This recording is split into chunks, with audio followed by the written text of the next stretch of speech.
lots of research and you're into future trends. This is linked to behavioral science and all of this. So what is it that's exciting that you're working on today? What are you mapping out? What are you foreseeing? I'm not asking you to have a crystal ball, but it's just your insights, really. I think at the end, it's really like the moment in which we need to start really like reflecting on these elements. They are not new at the end. If you think of the movie Her, was a few years ago, and now we are seeing what it means, for example, to have that type of experience, or to realize that the AI you are talking to is the same for thousands of people.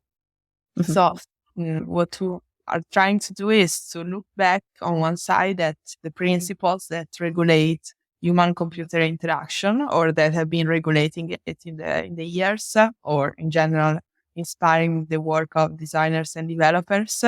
Because on one side, those elements are still critical, but are critical in new ways. So how do you feel in control of the AI that you're using? How do you perceive transparency? How do you go back if you made a mistake? How do you cancel something?